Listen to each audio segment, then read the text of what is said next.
O leão de túnel não é o problema. É porque aqui ele agiu com muito desrespeito. Na verdade, o que preocupa na fala dele é sobre o termo que ele me chama de forasteiro. O presidente do Vila, ele fez críticas em relação a você, vou abrir aspas, te chamou de leão de túnel. Como você viu tudo isso? Mas, por favor, primeiro fala por que você não falou depois do jogo contra o Vila. Boa noite, Rafael. Boa noite a todos que estão aqui presentes. Boa noite ao nosso torcedor que está acompanhando também a coletiva. Eu não pude, na verdade, estar ali no pós-jogo, porque minha esposa está de 9 meses de gestação, são 38 semanas já, e ela já vem nas duas últimas semanas, na verdade, com bastante recorrência eles chamam de contração de treinamento. E ela, durante o jogo, já tinha me mandado mensagem falando que não estava legal, e eu ainda consegui segurar o jogo todo ali, mas me comprometi que ao final do jogo eu sairia. Expliquei para todos aqui internamente, que é por um motivo que foge daquilo que eu posso controlar, um filho para nascer, todo mundo que é pai aqui, todo mundo que é mãe, sabe o quanto é importante. Então, naquele momento eu não pude falar por isso. Eu tive que correr para casa, fui com ela para a maternidade, e lá ela foi medicada e continua a qualquer momento podendo nascer. Estou até de alerta aqui com o telefone, porque pode acontecer a qualquer momento. Bom, em relação ao que o presidente do clube adversário falou, o leão de túnel não é o problema, sabe? O leão de túnel é porque aqui ele agiu com muito desrespeito com todos os funcionários, com xingamento, e eu sou sanguíneo também, Não estou aqui para aceitar nenhum tipo de desaforo ou de xingamento. Na verdade, o que preocupa na fala dele é sobre o termo que ele me chama de forasteiro. Será que o Paulo Turra, que é gaúcho, é forasteiro? Será que o Alarcon Pacheco, o executivo dele, meu amigo pessoal, excelente profissional, é forasteiro porque ele é de Alagoas? Será que o Frontini, que é um excelente profissional também, que estava com ele até agora há pouco, é um forasteiro? Será que quando os cantores sertanejos de Goiânia, talentosíssimos, vão a São Paulo, vão a Belo Horizonte, eles são forasteiros? Eu não sei em que mundo que ele está vivendo. Literalmente, eu não sei em que mundo que ele está vivendo. Mas ele é uma pessoa que costuma agir dessa forma.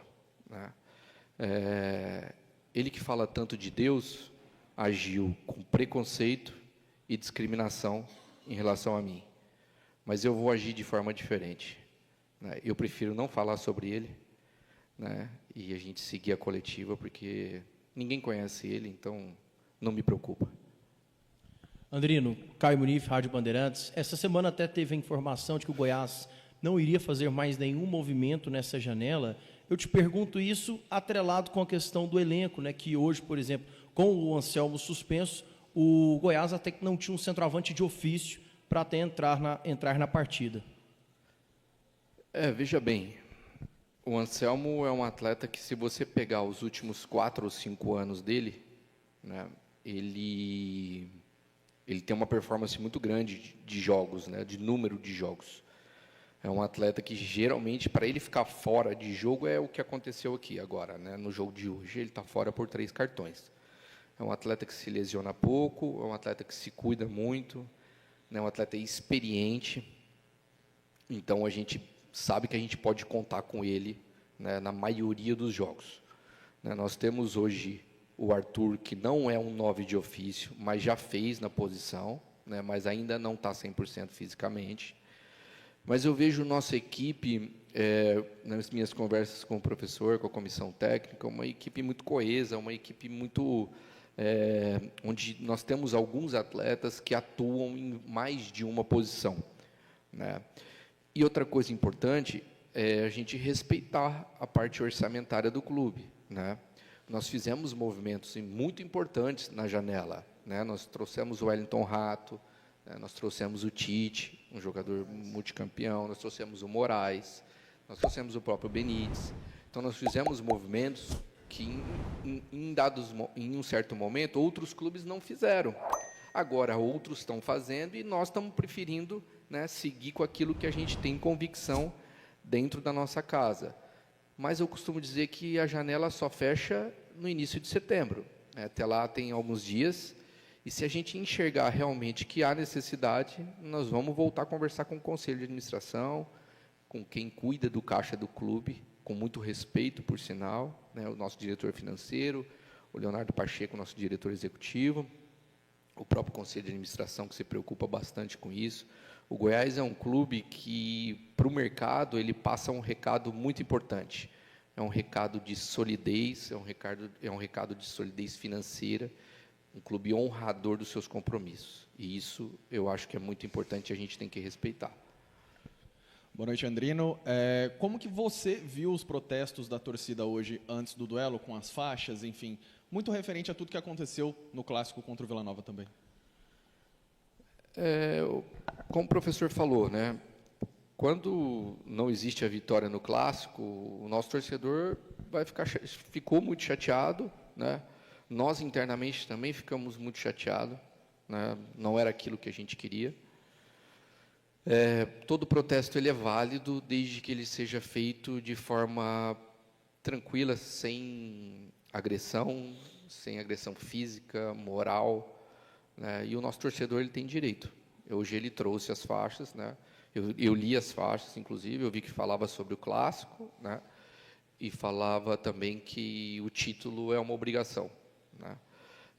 Aqui internamente todos nós sabemos o quanto que o acesso é importante e quem sabe nós vamos querer sim buscar o título brasileiro para entregar para o nosso torcedor, até para compensar aquela nossa derrota no Serra Dourada, onde nós perdemos a vaga da Copa do Brasil, né? Então está todo mundo muito imbuído de buscar e entregar para o nosso torcedor. A única coisa que é difícil é que realmente quando não vence o clássico machuca todo mundo, mas vai passar, nós vamos conquistar. E o objetivo do Goiás ele é muito maior do que um jogo de tamanha expressão como é o clássico, mas o objetivo é muito maior, o objetivo de chegar à Série A, o objetivo de jogar as grandes competições, ele é muito maior.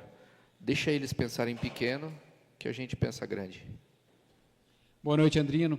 Quando você fala em buscar o conselho fiscal, financeiro, para se ter mais dinheiro para contratar, caso necessário, a gente entende que o teto para essa janela já chegou no teto. É isso mesmo? Ou estou equivocado, né? Já chegaram no orçamento previsto com as contratações feitas até essa janela? É isso. Quando você trabalha com planejamento, você trabalha com números, né, e os números têm que ser respeitados, né? Como eu disse, o Goiás ele é conhecido no mercado por ser um clube muito organizado financeiramente. Foi sempre isso que eu ouvi em São Paulo, né, ao longo dos meus 12 anos no futebol paulista. Sempre recebi isso, de que o Goiás era um clube muito organizado financeiramente, não faz loucuras, né, honra com todos os seus compromissos.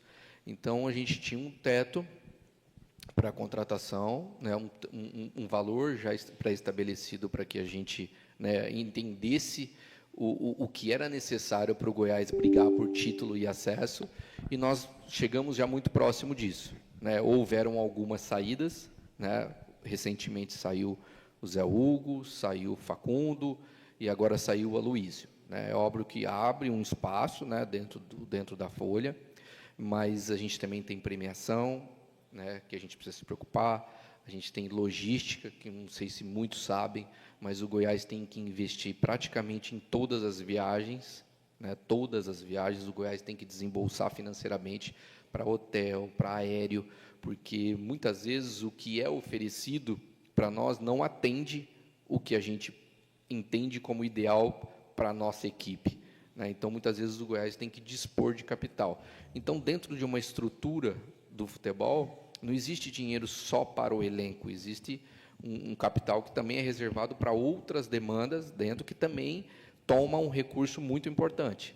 Mas, como eu digo, se a gente achar que é interessante alguma peça que aparecer no mercado, realmente, que a gente entenda também que caia no modelo de jogo do nosso treinador, do que a nossa comissão técnica pensa, com certeza nós vamos avaliar.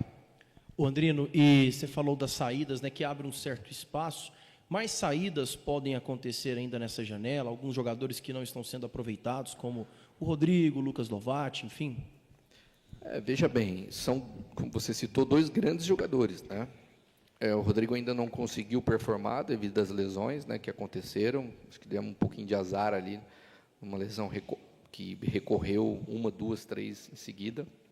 O próprio Lovati, que perdeu um pouco de espaço também, são excelentes atletas, né, que o mercado está de olho, com certeza.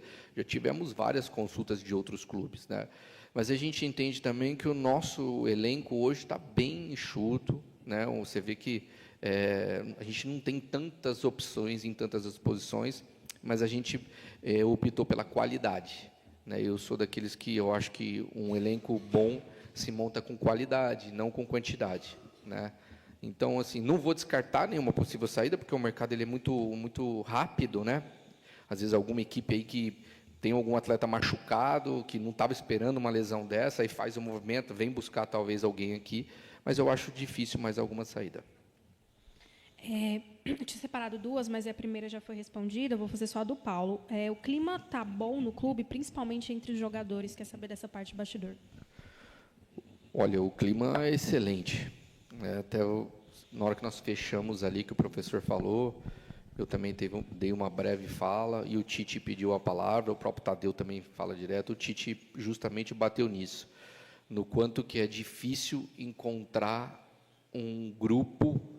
Quando eu falo grupo, eu não estou falando só atletas, tá? Eu estou falando atletas, staff, diretoria, todo mundo que está envolvido, seguranças, rouparia, DM. Nós, graças a Deus, conseguimos ter um grupo muito de homens, de pessoas de boa energia, todo mundo buscando o mesmo objetivo, todo mundo lutando um pelo outro, e isso não é fácil no futebol, não é fácil. Eu estou muito feliz com tudo que vem acontecendo. Eu acho que o Goiás tem um ambiente hoje muito saudável mesmo, e tomara que isso persista para que a gente entregue para o nosso torcedor o objetivo principal.